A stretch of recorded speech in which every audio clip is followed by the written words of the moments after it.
नमस्कार, आप देख रहे हैं न्यूज़ नेशन और इस वक्त आपको बता दें कि मौलाना साद किस तरह से मौलाना साद मस्जिद में नमाज पढ़ते हुए, जुमे की नमाज पढ़ते हुए जो है वो नजर आया है। मौलाना साद इस वक्त का आपको अपडेट दे दें, मौलाना साद जुमे की नमाज पढ़ते हुए नजर आया है और तस्वीरों में आप देख रहे हैं मौलाना साद जो पुलिस की गिरफ्त से बाहर है। निजामुद्दीन मरकज केस में मुख्य आरोपी है मौलाना साद और वो जाकिर नगर की मस्जिद में नमाज पढ़ते हुए नजर आया है। एफआईआर दर्ज होने के बाद से ही फरार था, उसने अभी तक अपना टेस्ट नहीं कराया। बताया जा रहा है जाकिर नगर के अबू बकर मस्जिद में जो है मौलाना साद नमाज अदा करते हुए दिखाया और मौलाना साद का दिल नहीं भरा। ऐसा लगता है मौलाना साद का दिल नहीं भरा है।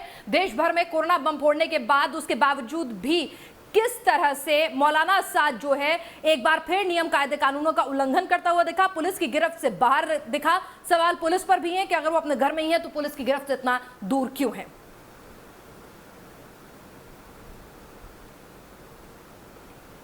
हमारे साथ हमारे संवाददाता रुमानुल्लाह खान इस वक्त और ज्यादा अपडेट के साथ जुड़ चुके हैं। रुमान, कई सवाल हैं यहां पर कि मौलाना साद जिसको पुलिस ढूंढ रही है, लगातार दिल्ली पुलिस पर सवाल उठाए जा रहे हैं, वो बड़ी शान से आता है, मस्जिद में नमाज अदा करता है, जो अपना जरूरी कोरोना टेस्ट है सरकारी अस्पताल से वो भी सबमिट नहीं कराता और फिर बड़े मजे से जाकर अपने घर बैठ जाता है और एक बार फिर मौलाना साद जो है नियम कायदे कानूनों का उल्लंघन करता है।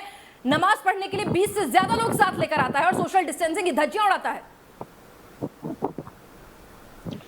देखिए, बिल्कुल सवाल बहुत सारे हैं जिनके जवाब मौलाना साद को ही देने हैं। ये वो पहली तस्वीरें हैं जो मौलाना साद जब से निजामुद्दीन मस्जिद का इंसिडेंस हुआ है उसके बाद से पहली बार सामने आए हैं और ये उनकी जो आने जाने की तस्वीरें हैं ये सीसीटीवी में कैद हुई हैं। मौलाना साद अब तक छुपे हुए थे और सीधे तौर पर पुलिस के किसी भी जवाब सवाल का जितने भी नोटिस उनको दिए गए थे उनका सीधे तौर पर जवाब उन्होंने नहीं दिया। पुलिस ने उनसे कहा था कि वो अपनी कोरोना टेस्ट की रिपोर्ट पुलिस को सौंपें, क्राइम ब्रांच को के हवाले करें, लेकिन उन्होंने अपनी प्राइवेट लैब टेस्ट की रिपोर्ट वहां पर सौंपी।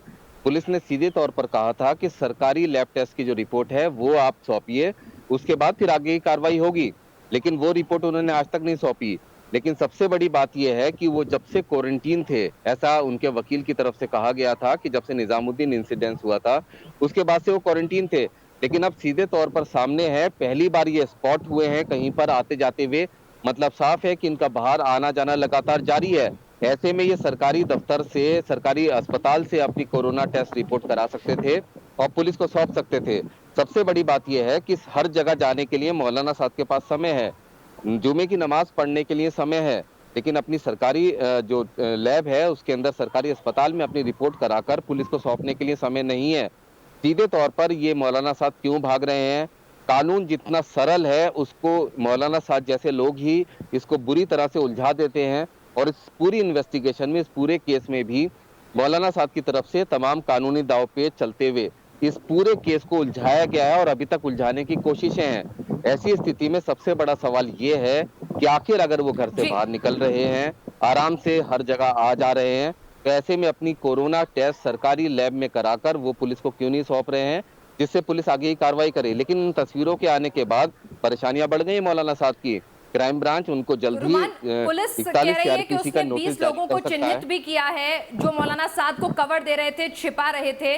उस पर कोई अपडेट आपके पास है? और सवाल पुलिस पर भी है कि आपने सिर्फ लोगों को चिन्हित पर कर लिया है, वहां खुलेआम सोशल डिस्टेंसिंग की, नियम कायदे कानूनों की धज्जियां उड़ाई गई जुमे की नमाज पढ़ते हुए और ये एक बार फिर से ये हरकत जो है मौलाना साद ने ही की। मौलाना साद को लेकर आप इधर उधर छापेमारी कर रहे हैं, उसके बेटे, उसके रिश्तेदार, उसके करीबियों से पूछताछ कर रहे हैं, लेकिन मौलाना साद आपकी नाक के नीचे जुमे की नमाज अदा करके चला जाता है और आपको कानून कान खबर नहीं होती है।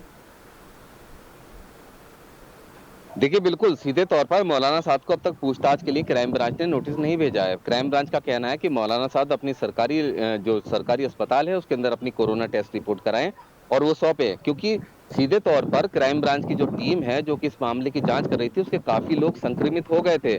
ऐसी स्थिति में टीम की सुरक्षा का भी ख्याल रखना है और तमाम चीजें का भी ध्यान रखना है।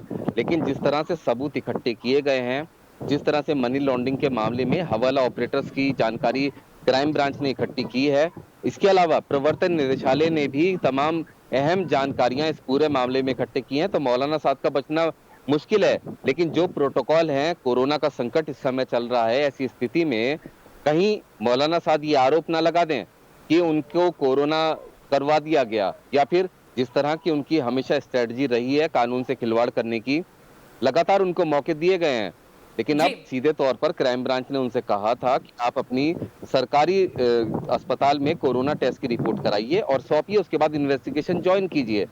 उसी का ये फायदा उठा रहे हैं, कोरोना की आड़ में छुपे हुए हैं, लेकिन सच्चाई ये है कि कोरोना की आड़ में मौलाना साद अब तक छुपे हुए थे, लेकिन इन तस्वीरों के आने के बाद ये साफ हो गया है कि वो हर जगह आ रहे हैं, जा रहे हैं, ऐसी कोई बाउंडेशन उनके ऊपर नहीं है, जिसके चलते वो सरकारी बिल्कुल रुमान, अस्पताल में अपनी रिपोर्ट। अब इंतजार इस बात का है कि आखिर मौलाना साद एक बार फिर नियम कायदे कानूनों की धज्जियां उड़ाता, पुलिस को धत्ता बताता हुआ नजर आता है।